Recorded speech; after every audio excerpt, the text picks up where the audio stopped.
좁은 통로로 지금 불났을 때 대피를 하거든요. 근데 이런 사업주나 이런 건물주들이 이렇게 안전에 들어가는 비용 있잖아요. 네. 한 칸을 줄여서 좀 통로를 넓히면 수입이 줄어든다는 이 생각만 하잖아요. 네네. 근데 만약에 이 건물에 불이 났을 때 복구 비용을 생각한다면 안전에 들어가는 비용의 수십 배가 더 들어간다는 얘기예요. 그래서 저는 이제 이렇게 이야기하거든요. 안전에 들어가는 소요 비용은 없어지는 소모 비용이 아니라 투자 비용이다. 투자할수록 이익이다. 왜냐하면 만약에 복구 비용을 생각하더라면 안전에 들어가는 소요 비용의 수십 배, 수백 배가 될 수 있다. 그래서 안전에 들어가는 소요 비용을 늘리면 늘릴수록 이익이다라는 이런 인식 전환이 꼭 필요하다고 생각합니다. 실시간 재난안전 정보 안내방송 재난안전 119 안전토크 시간입니다. 오늘도 이송규 한국안전전문가협회 회장님 나오셨습니다. 어서 오십시오, 회장님. 네, 안녕하세요. 이송규입니다. 날씨가 많이 추워졌죠? 네, 갑자기 많이 추워졌습니다. 네. 건강 유의해야 되겠습니다. 오늘도 사무실에 나와 보니까 네. 너무 추운 거예요. 네. 그래서 이 전기 난로가 없으면 도저히 버틸 수가 없겠다 네. 싶을 정도로 너무 추워서 난로를 들여놨습니다. 네. 이 난로 이렇게 하다 보니까는 생각나는 네. 곳들이 있어요, 그렇죠. 회장님. 요즘에 이제 뭐 독거 노인분들도 많이 네. 계시는데 이런 이제 쪽방촌이나 그다음에 네. 고시원 네. 네. 이런 데서 사시는 분들은 전기 난로에 의존해서 이 그렇죠. 난방을 하다 보니까 네. 이제 화재에 굉장히 취약할 수밖에 없거든요. 그렇죠. 네. 지금 특히 이제 고시원이나 이런 그 취약계층들이 사는 곳은 이제 생활 밀집도가 굉장히 좁아요. 네. 높죠. 왜냐하면 맞습니다. 방이 다닥다닥 있고 그렇다 보니 또 난로나 이런 것들이 가까이 있어요. 또 어떻게 냐 이불이나 이런 것들이 바로 한 평 옆에 또 가연성 물질이 있고 겨울옷 있고 하다 보니까 화재에 굉장히 취약하죠. 그렇죠. 그래서 불이 한번 옮겨 붙으면 확 번질 수 있는 그렇죠. 예, 이런 취약한 구조를 갖고 있죠. 네. 이제 그러다 보니까 이제 생각나는 게 6년 전 이맘때 네. 고시원 화재가 그렇습니다. 있었거든요. 네. 그때 당시에 인명피해도 7명이 숨지고 여러 명이 네. 다치는 그런 사고가 있었거든요. 지금은 이제 기억에 사라져 있는데 그때 굉장히 인명피해가 컸기 때문에 네. 다시 한번 그 사고를 네. 상기시켜 볼 필요가 있겠습니다. 먼저 영상 한번 보시고 얘기 나눠보실까요? 네. 창문으로 거센 불길이 뿜어져 나옵니다. 소방대원들이 연신 물을 뿌려보지만 불길이 좀처럼 잡히지 않습니다. 불은 순식간에 고시원 내부를 삼키며 번집니다. 옷도 제대로 입지 못하고 사다리를 타고 가까스로 건물을 빠져나옵니다. 중상자들이 들것에 실려 나오고 구조대원들의 절박한 심폐소생술이 이어집니다. 불은 고시원 건물 3층에서 시작됐습니다. 2시간 만에 꺼졌지만 고시원에 살던 79살 조모 씨 등 7명이 숨졌습니다. 66살 황모 씨 등 11명은 연기를 들이마시거나 화상을 입었습니다. 화재가 이미 굉장히 셌을 때 신고가 들어왔던 얘기죠. 그러니까 저희가 도착했을 때는 화재가 굉장히 거셌다. 경찰은 3층 출입구와 가까운 301호의 전열기에서 불이 시작됐다는 진술을 확보했습니다. 또 1차 감식 결과 현장에서 인화물질이 발견되지 않아 방화 가능성은 일단 낮은 것으로 보고 있습니다. 저 건물이요. 네. 지하 1층짜리 건물이고 지상은 이제 3층까지 있었거든요. 네. 근데 이 건물에서 왜 불이 발생을 한 거고 인명피해는 왜 그렇게 컸던 건가요? 그러니까 지금 다시 이제 한번 종합을 사고 현황을 해보면 지금 1층은 지금 음식점이었어요. 그리고 2, 3층이 고시원이었거든요. 그다음에 옥탑방에 또 한 채가 또 있었어요. 한 객실이. 그래서 굉장히 이제 고시원 하면은 밀집돼 있잖아요. 그래서 네. 7명이 이제 사망하고 뭐 11명이 부상 당했는데 이제 말씀하신 대로 그럼 왜 이렇게 이제 컸냐 하면 진짜 고시원 자체는 아까도 말씀드렸지만 어떤 그 가연성 물질들이 굉장히 밀집돼 있어요. 그러다 보니 한 번 불이 나면 이제 걷잡을 수가 없죠. 특히 이제 통로도 작고. 그래서 가장 이제 결정적인 이유는 3층에서 발화가 됐거든요. 네, 오전 5시. 5시경에 네. 새벽에. 근데 전기 난로를 켜놓고 거기에 있는 사람이 외출을 했어요. 그래서 아까 얘기했던 문제의 전기 난로가 그렇죠. 발화점이었군요. 그렇습니다. 네. 그러니까 저녁 내내 켜놨었다는 얘기죠. 5시에 불이 났으니까 네. 5시까지도 이제 거기에 객실에 있는 사람은 들어오지 않았었고 과열돼서 이제 옆에 뭐 이불이나 이런 가염 물질로 이제 확산이 됐었죠. 근데 이제 가장 큰 원인은 이제 불행하게도 3층에 301호인데 301호가 계단 입구예요. 계단 입구에 있어버리니까는 전부 대피를 못 하는데 그러면은 3층이니까 뛰어내릴 수도 있다라고 보잖아요. 2층에서는 이제 불이 났어도 3층이니까는 상관없었는데 사망자가 전부 3층이에요. 네. 근데 7명이 사망했는데 이제 또 안타까운 게 뭐냐면 방이 따닥따닥 있는데 창문이 없어요. 아, 고시원에 창문이 네. 없는 곳들이 많으니까요. 그렇죠. 밖에 있는 창문이 없어. 창문이 있었더라면 뛰어내린 사람도 있었어요. 밖에 있는 창문이 있었는데 거긴 다 뛰어내렸거든요. 네. 근데 안쪽에 있는 이 룸에 있는 객실에 있는 사람은 오도가 보면 감옥이 돼 버렸죠. 네. 근데 이제 비용이 얼마 차이 났었냐면 보니까 밖에 창문 있는 데는 4만 원 네. 플러스 더. 아, 안에는 이제 4만 원 더 저렴한 이거 있다. 그래서 가장 이제 취약한 곳에 있는 사람들, 취약 계층에 그 중에서도 취약한 사람들이 사망했다. 그래서 굉장히 안타깝죠. 네, 생사를 가르는 차이가 4만 원이었다는 게 참 그렇습니다. 안타깝고도 씁쓸한 현실입니다. 그러면 이 특히 고시원에는 스프링클러가 있었었나요? 만약에 있었다면은 피해를 줄이지 않았을까라는 생각이 드는데요. 근데 스프링쿨러는 없었어요. 네, 왜냐하면 지금 이 제도가 지금 2018년인데 2008년도에 지금 8년도 9년도에 지금 법으로 스프링쿨러를 설치하도록 돼 있었거든요. 네, 근데 이게 불행하게도 2년 전 법이 시행되기 전에 이 건물이 고시원에 등록돼 있기 때문에 스프링클러를 설치 안 해도 됐었던 건물이었었거든요. 그래서 그랬었군요. 스프링쿨러만 설치돼 있었더라면 네, 이제 초기에 진압하는데 굉장히 효과가 있거든요. 그래서 우리가 이렇게 이야기하거든요. 초기에 진압하는 스프링쿨러의 1분, 2분 역할은 30분, 1시간 뒤에 소방차 10대 역할을 더 할 수 있다라는 이런 논리도 되거든요. 그러나 이게 없었기 때문에 확산이 돼서 피해가 컸다라고 네. 볼 수가 있겠습니다. 당시에 스프링클러도 설치가 안 돼 있었지만 완강기 사용도 안 돼 있었기 때문에 네. 피해가 컸다라고 했는데요. 그 당시 영상을 다시 네. 한번 보시면서 하나하나 복기를 한번 해보겠습니다. 불이 진압된 뒤의 고시원 내부입니다. 방들이 다닥다닥 붙어 있고 복도 폭이 좁아 미로처럼 돼 있습니다. 여기에 301호에서 시작된 불이 3층 출입구 통로 쪽으로 옮겨 붙었습니다. 가뜩이나 비좁은 고시원에서 유일한 출입구마저 불길에 막힌 겁니다. 결국 사망자 7명 가운데 4명이 복도에서 발견됐습니다. 입주자들이 대부분 잠든 시간에 불이 나면서 119 신고도 늦어졌습니다. 새벽 시간이라 신고가 늦은 부분이 있고 대피하는데 좀 어려움이 있을 것으로 판단을 했습니다. 불이 난 고시원은 3년 전 간이 스프링클러 설치 지원 대상이 됐지만 건물주가 동의하지 않아 설치가 무산됐습니다. 또 화재 감지기와 경보벨이 있었지만 무용지물이었다는 게 입주자들 얘기입니다.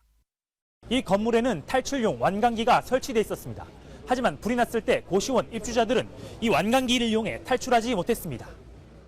상당수가 옆 건물이나 2층 난간으로 뛰어내렸습니다. 고시원이 있는 2층과 3층은 관할구청에 사무실로 등록돼 있어 올해 정부에서 실시했던 안전대진단 점검 대상에서 빠진 사실도 확인됐습니다. 이 건물은 다중이용업소로 지금 서류 사고가 돼 있지 않아요. 그래서 이미 안전에 대한 사각지대를 조사하지 못하게 돼버립니다. 그나마 올해 5월 소방안전점검에서 10년이 넘은 노후 소화기를 교체하라는 지적이 나왔지만 그때뿐이었습니다.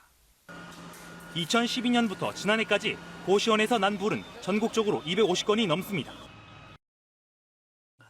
자, 6년 전 모습에 네. 예, 회장님이 나온 그 장면도 있었는데 당시에 그러면 회장님이 저기에 계셔서 이 고시원 화재의 문제점을 직접 목도를 하셨을 거 아니에요? 그렇습니다. 그러면 당시 봤을 때 이 고시원 화재의 가장 큰 문제점은 무엇이었나요? 그리고 저도 이제 그때 방송을 위해서 이제 인터뷰에서 이제 사전에 약속을 하고 현장에 갔었거든요. 그래서 이제 방송에 이제 금방 나왔었습니다만은 가서 보니까는 어떤 문제가 있었냐면 이 제도상으로 이 불난 이 건물이 완전히 법률 사각지대가 돼 있었어요.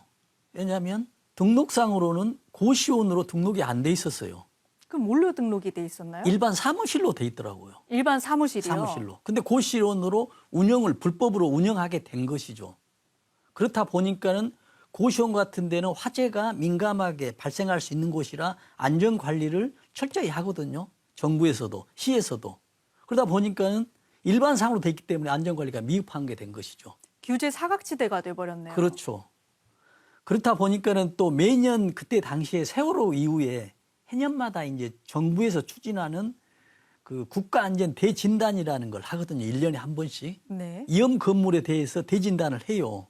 그런데 여기는 사무소로 등록되기 때문에 국가안전 대진단 시설물에 또 포함되지 않게 돼 있어요. 네. 그래서 이런 것들이 굉장히 문제가 있었고, 이제 제도상으로 문제가 있었고, 또 아까 말씀드린 대로 보니까 스프링클러가 설치가 안 돼 있었고, 또 불이 나면은 일반 이제 공동주택 아파트에서는 자동으로 경보기가 설치하는데, 일반 고시원 같은 거 보면은 단독 경보, 화재 경보기, 불이 났을 때 이제 알람을 울려주거든요. 네. 근데 이런 것도 작동이 안 됐어요. 설치는 돼 있었는데. 설치는 돼 있었는데 작동이 안 됐군요. 네. 네.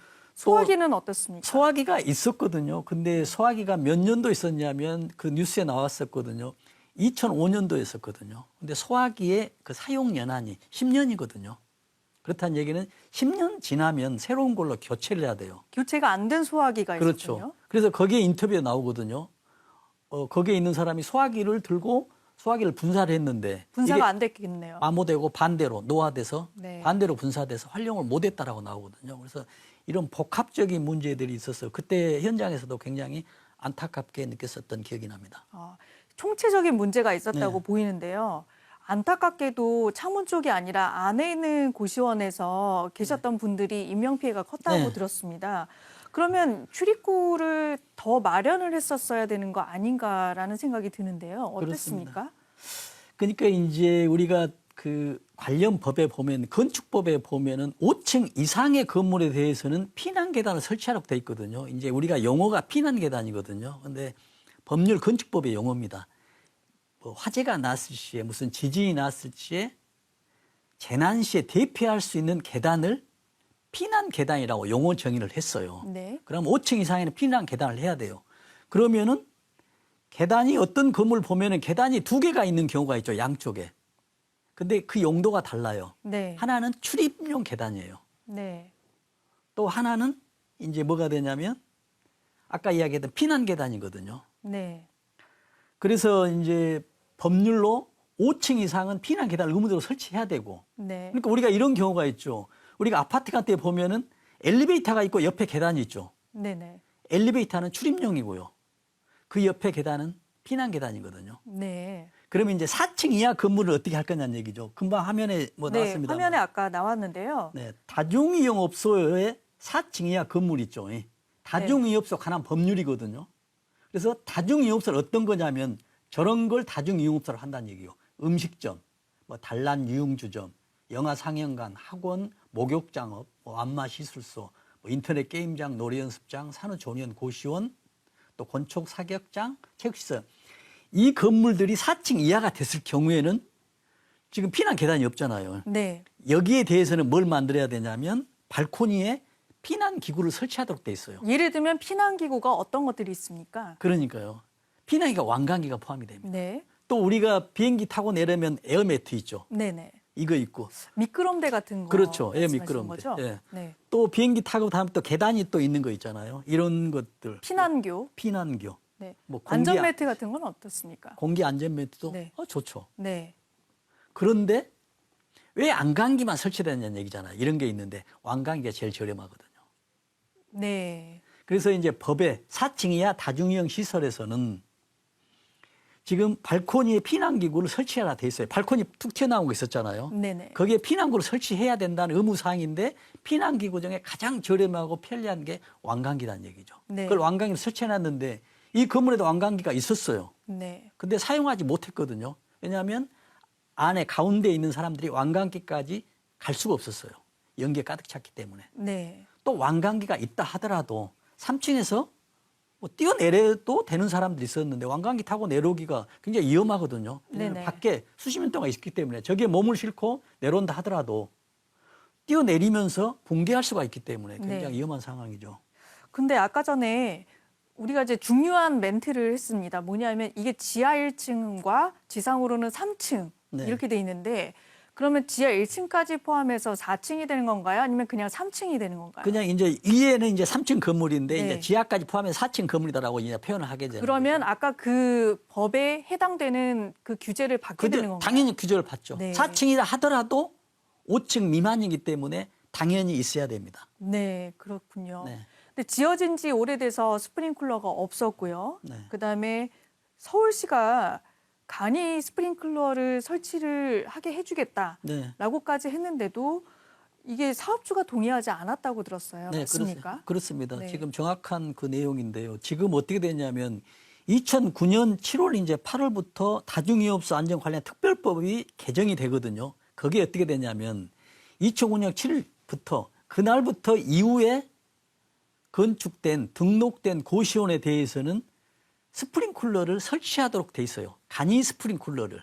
우리가 보통 일반 스프링쿨러는 스프링 물탱크가 굉장히 큰 게 있거든요. 네. 거기에서 물을 이제 낙차를 시켜서 뭐 펌프를 시켜서 이제 물을 하는데 간이 스프링쿨러는 조그마한 물탱크는 아니면 우리가 수도 호수 있죠. 네. 여기에 연결해서 하는 이런 것들이 의무화되거든요. 이게 2009년 7월 8일인데 지금 여기에 난 고시원은 언제 등록이 돼 있냐면 2007년도에 등록이 돼 있어요.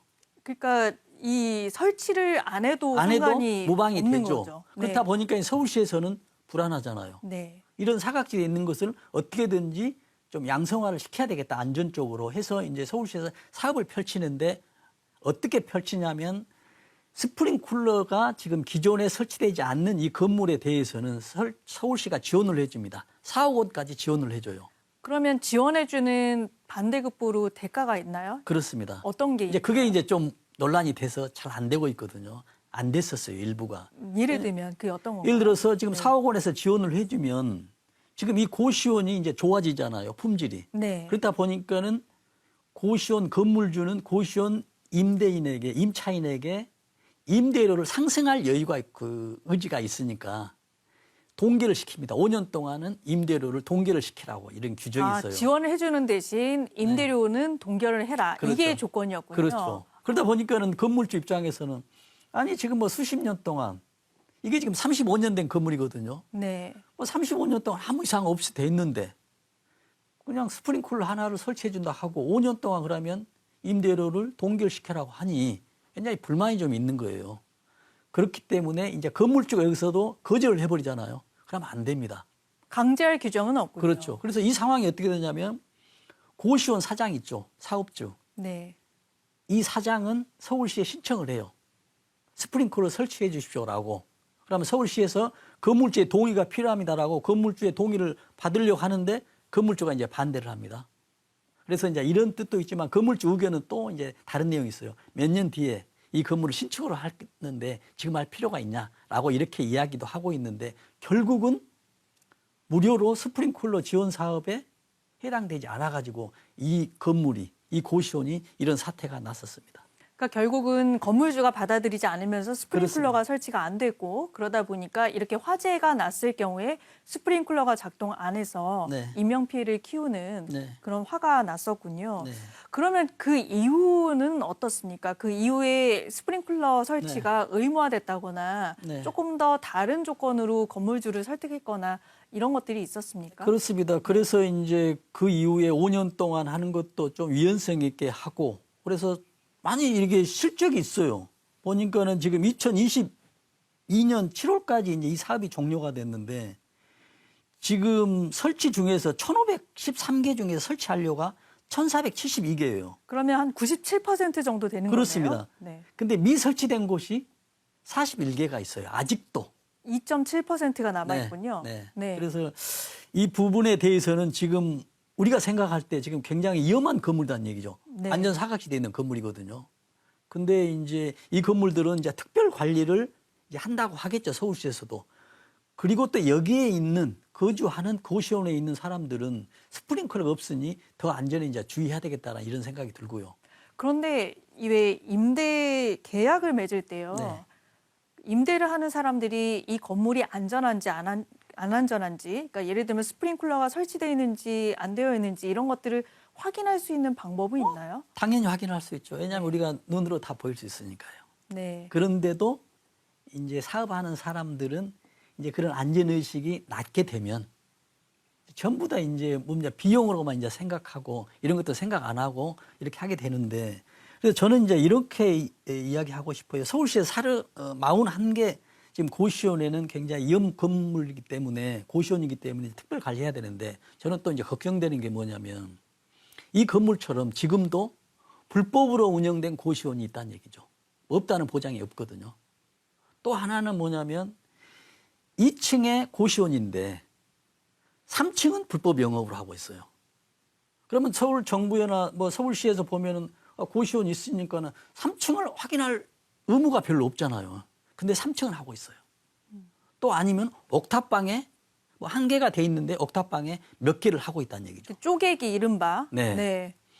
그렇다는 얘기는 2층에는 등록돼 있는데 3층에 불법 영업을 하고 있거나 아니면 또 옥탑방이 불법 영업을 하고 있는 곳은 이것도 안전 사각지대죠. 외형상으로 봤을 때는 2층만 이제 완전하게 되지만 그래서 이런 거에 대해서도 서울시나 정부에서 또 다시 전수조사를 한번 하는 게 좀 필요하지 않나라는 그런 제안을 좀 드려봅니다. 네. 인명 피해는 줄긴 했지만 고시원을 보면요. 사실 그 구조적으로 굉장히 다닥다닥 붙어 있고요. 네. 예. 그리고 너무 밀집해 있기 때문에 구조적으로 취약할 수밖에 없다라는 생각이 들거든요. 그래서 스프링클러 설치만으로 이렇게 인명 피해를 줄일 수 있는가 이런 근본적인 회의감이 드는 게 사실입니다.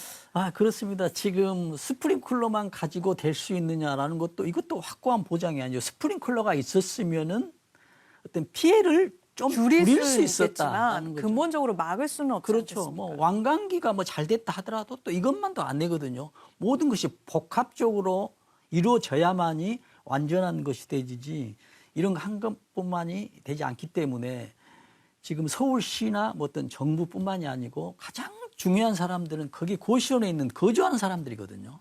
아까 지금 앵커께서 말씀하셨다시피 갑자기 날씨가 추우니까 전열 기구를 하고 있죠. 한기를 피우겠죠.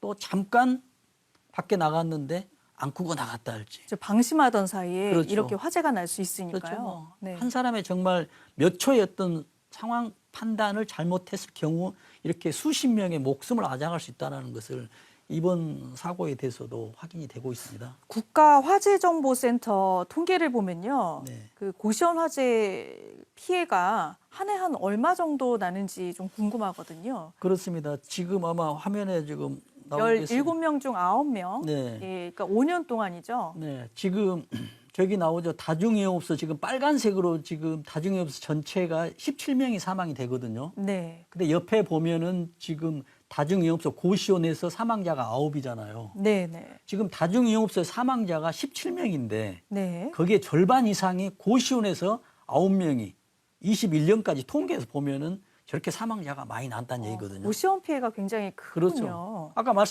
앵커께서 말씀하신 대로 네. 고시원은 정말 통로가 작고 또 뭐 이런 시설들이 노후화돼 있고 또 거기에 있는 취약 계층들이 살고 있기 때문에 얘기거든요. 네. 취약 계층들은 또 여러 가지 상황도 취약 계층이지만 안전에 대한 것도 좀 취약해요. 안전 의식 자체가 그렇죠. 좀 네, 취약하다라는 수밖에 없거든요. 말씀이시죠. 예. 네. 그러다 보니 모든 것이 취약하기 때문에 지금 다중이용업소 중에서 화재가 절반 이상 사망자가 여기서 나타나고 있는 이런 또 안타까운 현실이거든요. 이제 취약계층의 경우는 그날 이제 생계에 바쁘다 보면 자연스럽게 의식도 낮아질 수밖에 없는 게 현실인데요. 그래서 이런 분들에게 안전의식을 고취해야 된다, 완관계 교육을 해야 된다, 이런 교육을 시키는 것 자체도 굉장히 힘든 것이 현실 아닐까요? 정말 그 말씀하신 대로 정말 현실적으로 보면 이분들은 어떤 안전, 내일의 안전보다는 지금 오늘 하루 이 시간에 먹는 게 그럼요. 걱정이고 하루 벌어 하루 생계를 네. 이어가시는 분들이 많다 보니까요. 그러니까요. 그렇다 보니까는 지금 아까 또 얘기 나왔습니다만 정말 4만 원이면은 밖에 창문이 있는데 4만 원 이걸 절감하기 위해서 가운데 창문이 없는 아예 깜깜한 이 방에서 생활하는 사람들의 좀 피해가 더 이제 컸었기 때문에 이분들에게 이제 완강기 사용을 하고 하는 것도 쉽지 않는데 저는 그래서 이런 생각을 많이 하거든요. 학교에서는 이제 학교 뭐 커리큘럼이나 콘텐츠를 바꿔서 안전 교육을 하는데 이런 뭐 성인들 특히 이분들에 대해서는 아무 방법이 없거든요. 네. 그래서 이제 그럼 저는 가장 좋은 방법이 지금 우리 같은 안전 방송 있지 않습니까?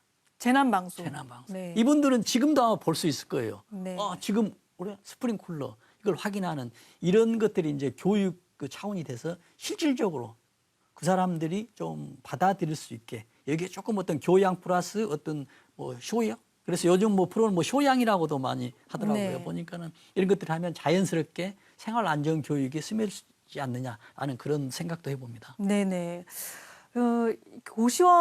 지금 저희가 이제 고시원 얘기를 계속 하고 있는데 고시원 구조의 취약성에 대해서도 계속 말씀을 나눠봤습니다. 네. 그래서 당시 이제 고시원 화재 이후에 구조적인 취약점을 취재한 영상이 있는데요. 네. 그 영상도 함께 보시겠습니다. 네. 좁은 통로 양쪽으로 다닥다닥 방들이 붙어 있습니다.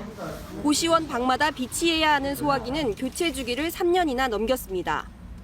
제조 연월일로부터 10년 경과되면은 소화기를 교체하셔야 됩니다. 피난 유도선도 없는 복잡한 통로를 지나 비상구로 가봤습니다. 문을 열고 나가보니 막상 피난 계단은 의자와 이불로 막혀 있습니다. 담배 피우고 담배 피우고 그러니까 의자를 갖다 놓고 이렇게 하는데 무용지물입니다. 완강기가 재구시를 못할 정도로 낡은 고시원도 있습니다. 이 고시원은 화재가 난 종로의 고시원처럼 스프링클러가 설치돼 있지 않습니다. 복도도 방도 마찬가지입니다. 2009년 7월 이전에 지어 간이 스프링클러를 의무로 설치해야 하는 대상에서 빠져 있습니다. 설치 비용이 굉장히 좀 부담되는 부분이 큽니다. 예. 이 때문에 서울에 있는 고시원 5,800여 곳 중 1,000곳 이상은 스프링클러가 설치돼 있지 않습니다. 소방 안전 점검 방식도 문제입니다. 현재는 점검을 나가기 전에 미리 예고하는 사전 통지 방식이어서 사실상 형식에 그칩니다. 불시 점검을 했을 땐 적발 비율이 3배로 늘었습니다. 건축 시점에 따라 안전시설 의무 규정이 느슨히 적용되고 점검도 허술한 고시원. 화재 위험에 무방비로 노출돼 있습니다. 저렇게 사전에 점검을 하고 그다음에 이 경고를 한다고 해도 건물주가 말을 안 사실 저렇게 노후화된 건물에 옆에 계단을 설치하라고 하는데 구조를 바꿔서 갑자기 계단을 설치할 수는 없지 않습니까? 그렇죠. 이걸 구조적으로 어떻게 바꾸면 좋을지 저도 잘 그려지지는 않는데요. 그렇습니다. 그래서 이제 저분들한테 이제 의무적으로 하라는 것도 쉽지 않거든요. 그래서 이제 양성화시키는 방법은 이제 어떤 인센티브를 좀 주는 거죠. 이거에 대해서는 뭐 세금 절감을 한다든지. 네. 이 사람들한테 가장 이제 설득할 수 있는 방법이 경제적인 문제거든요. 그래서 그런 방법을 좀 해야 되고요. 지금까지는 잘못하면 어떤 페널티 벌칙을 가하는데 잘한 업체에 대해서는 뭐 인센티브로 인센티브로 해서 뭐 상을 주고 뭐 세금을 절감해 주면 또 이렇게 유도할 수 있거든요. 그리고 이제 이분들한테 이제 꼭 이야기해 줄 거 뭐냐면은 이분들뿐만 아니라 정부나 어떤 지자체도 포함이 되거든요. 지금 화면에서 봤다시피 지금 골목길이잖아. 아주 좁으잖아요. 통로가. 네. 근데 이 좁은 통로로 지금 불났을 때 대피를 하거든요. 근데 이런 사업주나 이런 건물주들이 이 통로를 좀 넓게 하고요. 또 어떤 불연 소재를 사용하라고. 아까 말씀하신 대로 외부 이제 계단을 설치하면 이제 뭐가 좋냐는 얘기죠. 근데 이런 사람들은 이런 생각을 하거든요. 이렇게 안전에 들어가는 비용 있잖아요. 네. 한 칸을 줄여서 좀 통로를 넓히면 수입이 줄어든다는 이 생각만 하잖아요. 네네. 근데 만약에 이 건물에 불이 났을 때 복구 비용을 생각한다면 안전에 들어가는 비용의 수십 배가 더 들어간다는 얘기죠. 거기까지는 생각을 안 하시는 것 같아요. 예, 그래서 저는 이제 이렇게 이야기하거든요.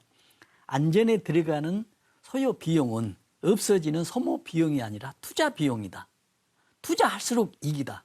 왜냐하면 만약에 복구 비용을 생각하더라면 안전에 들어가는 소요 비용의 수십 배, 수백 배가 될 수 있다. 그래서 안전에 들어가는 소요 비용을 늘리면 늘릴수록 이익이다라는 이런 인식 전환이 꼭 필요하다고 생각합니다.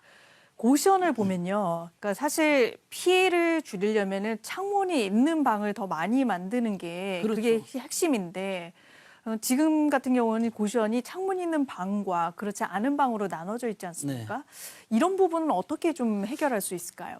그러니까는 지금 이것도 제도상으로 이거는 이제 바꾸면 되죠. 왜 그러냐면 이건 건강상하고도 문제가 되거든요. 네. 그래서 규제를 하면 되죠. 무조건 고시원이 됐든 무슨 룸이 됐든 간에 거기서 의식주, 잠을 잘 수 있는 곳에 대해서는 외부로 통하는 창문이 있어야 된다. 네. 특히 안전을 위해서 이런 식으로 제도를 해야 되고요.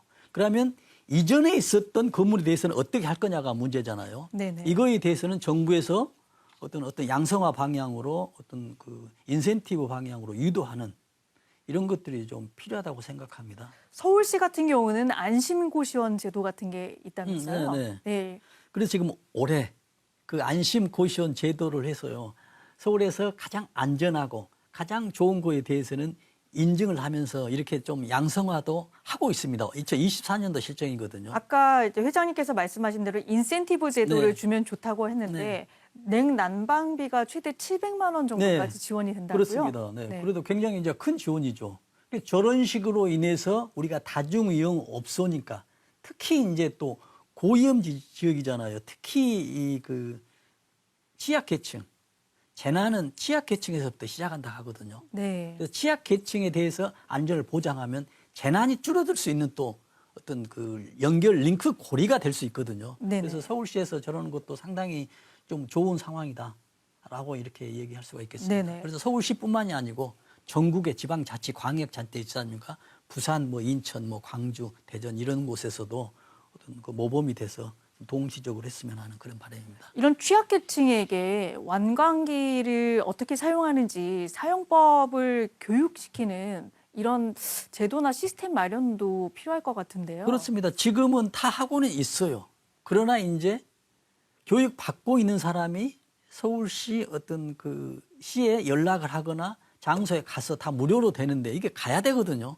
근데 가지 않다는 얘기죠. 그래서 오게 만드는 이런 방법들 아니면은 이제 현장에 파견해서 이분들에게 참석을 시켜서 그분들에게 이제 교육을 시키는 이런 방법도 해야 되고요.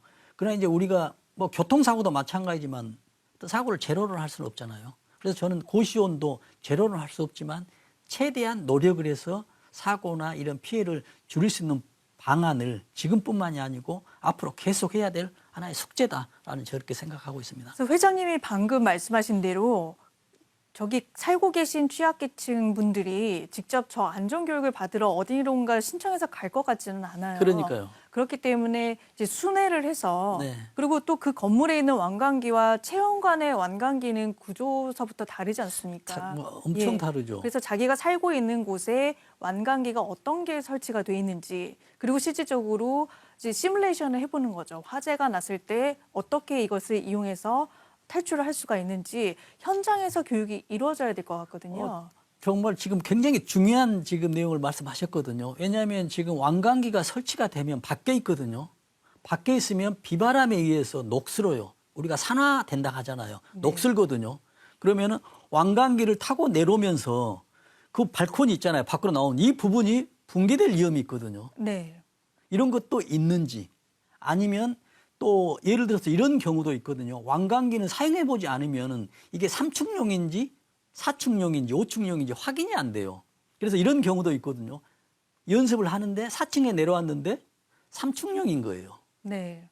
물론 이제 뭐 실수나 고의는 아니었겠죠. 이런 것들도 이제 직접 확인해 볼 수 있는 것이죠. 그러면 이제 살고 있는 거주자 입장에서는 아 여기 굉장히 재난적으로 취약한 곳이구나. 그렇죠. 같은 가격이면은 조금 더 안전한 곳으로 옮겨야 그렇죠. 되겠다 이런 그렇죠. 생각이 들면서 네. 자연스럽게 건물주로 하여금 그렇습니다. 내가 이 임대 사업을 계속 할 수 있으려면 이 거주자들에게 이런 안전 교육이나 안전 이런 부분에 대해서 안전하다는 부분을 인식시켜야 되겠구나. 자연스럽게 인센티브 형태로 그렇습니다. 이어질 수도 있을 것 같다는 생각이 듭니다. 네. 자, 그럼 마지막으로 이 고시원에서 실질적으로 화재가 났을 때 대비한 대처 요령 한번 소개해 주실까요? 그렇습니다. 지금 이제 굉장히 중요한 내용입니다만 아마 화면에 지금 나올 수 있겠습니다. 지금 가장 이제 중요한 거는 그거거든요. 고시원에 화재가 났을 때 지금 내가 지금 살고 있는 여기에서 대피하는 방법이 지금 어디로 갈 거냐는 얘기죠. 네네. 지금 계단으로 갈 것이냐 아니면은 뭐 완강기를 타고 갈 것이냐. 네, 그러니까 소화기 사용법도 숙지를 해야 되고요. 그렇습니다. 지금 가장 중요한 게 지금 내가 있는 현 위치에서 만약에 불이 났을 경우에 여기서도 마찬가지거든요. 우리가 여기 있는 곳에 불이 났다. 그러면 소화기가 비치가 어디가 돼 있는지 지금 우리 바로 주위에 다 있었잖아요. 네. 지금 마찬가지로 고시원에 있으면은 어디로 대피를 해야 될까? 소화기가 괜찮은지 이 사용법을 숙지해야 되고요. 또 스프링클러가 있는지 없는지 확인해야 되고요. 그다음에 이제 중요한 건 두 번째로 단독 화재 경보기 성능 확인 있잖아요. 우리가 이런 경우가 있거든요. 지금 단독 화재 경보기는 자체적으로 독단적으로 단독으로 돼 있어요. 배터리로 확인 작동이 되거든요. 네네. 근데 만약에 이제 배터리가 방전이 되면 오래 놔두다 보면 이제 배터리가 이제 성능이 떨어지잖아요. 배터리가 이제 방전이 됐을 때 이럴 때는 있는지 없는지 모르잖아요. 근데 배터리가 방전되기 전에 지금 소리가 삐삐 소리가 나거든요. 2, 3분에 한 번씩. 그러니까 이런 뉴스도 나오거든요. 제가 봤었던 기억이 납니다. 불났었던 곳이에요. 여기는 아니지만. 고시원에 있는 사람이 그 고시원 관리자 있잖아요. 이렇게 민원을 제기합니다. 아니 저기가 뭔지 모르지만 삐삐 소리가 난다고. 네. 보니까는 저기에 단독 화재 경보기가 배터리가 아웃되기 직전에 지금 간헐적으로 3분, 5분 간게 삐삐 소리가 계속 나거든요. 네네. 빨리 배터리를 교체하라는 신호인데 네. 그래서 고시원에 있는 관리자가 그 배터리를 아예 빼버려요. 고장인 줄 알고. 이걸 모른다는 얘기죠. 아, 네네. 배터리만 교체하면 성능이 되는데 지금 그 정도의 안전 무지고 지금 관리가 되고 있다는 얘기예요. 네. 고시원 같은 데서도. 네. 그래서 고시원에 있는 사람도 취약계층이지만은 거기에 있는 관리하는 사람도 지금 취약계층이 안전에 대한 취약계층이다라는 이런 생각이 좀 들었습니다. 네. 그래도 이제 세 번째 보면은 또 상황에 따라 진화하거나 대피거든요. 불이 났으면은 이거거든요. 불이 났으면 제가 먼저 소화기로 꺼야 될까 아니면은 뭐 어떤 주변에 있는 뭐 물건으로 초기에 불을 꺼야 될지 아니면 대피해야 될지 이 상황 판단을 빨리 해야 됩니다. 이거 잘못하면 불 끄다가 사망한 경우도 있죠. 네. 아닌데 불을 꺼야 되는데 안 끄고 가버렸기 때문에 더 화재가 나버려요. 끌 수도 있었는데 네. 이런 순간의 상황 판단이 굉장히 필요하고요. 그다음에 보면 이제 물에 적신 수건으로 코나 입을 막고 자세를 낮춘다 하거든요. 지금 연기 같은 경우는 따뜻하잖아요. 그래서 밑에 놨으면 무조건 위로 가벼우니까 위로 올라간다는 얘기죠. 연기가. 그래서 낮을수록 고개를 숙이고 수건 같은 것으로 물수건을 하면은 이제 연기나 이런 것들이 필터링이 되잖아요. 그래서 낮은 단계로 해서 이제 대피를 하죠. 네. 다음이 진짜 중요한 것 같아요. 일단 주변에 알리고 그렇죠. 최대한 이제 많은 사람들이 대피하도록 유도를 해야 되겠죠. 네. 또 보면은 우리가 경보기도 수동으로 누르는 거 있으면은 네. 눌러서 다른 사람도 같이 대피를 하고 119 신고도 하고요. 근데 만약에 이제 마지막 줄에 있습니다. 만약에 옷에 불이 붙었어요. 그럼 어떻게 해야 될까요? 이게 이제 뭐 벗어야 되는데 벗는 시간도 없다는 얘기죠. 네. 그래서 이제 뭐 이론적으로 이렇게 하거든요. 일단 땅에서 이제 굴러야 된다는 얘기죠. 땅과 옷을 좀 마찰을 시켜가지고 떼굴떼굴 굴러야 되겠죠. 굴려야 된다. 네. 그나마 이제 빨리 방법이다. 왜냐하면 불이 붙어서 이게 끄기는 쉽지 않으니까 네. 이런 방법도 지금 우리가 훈련이 되고 생각을 해야 된다라는 그런 말씀을 꼭 드립니다. 그래서 이보다 네. 더 중요한 건 저거거든요. 불이 났을 때 어떤 대피 요령을 숙지하는 것도 중요하지만 나기 전에 우리가 정말 주위에 한 번이라도 더 보고요. 안전의식. 나갈 때는 네. 그 전원 끄고 나란 이런 것들이 몸에 배는 안전 습관이 되면 정말로 우리 대한민국이 안전하게 되지 않을까 고시원 포함해서 그런 생각을 해봅니다. 네, 오늘 말씀 주옥 같은 말씀 잘 들었습니다. 네, 지금까지 한국안전전문가협회 이송규 회장이었습니다. 네, 오늘 나와주셔서 감사합니다. 네, 감사합니다.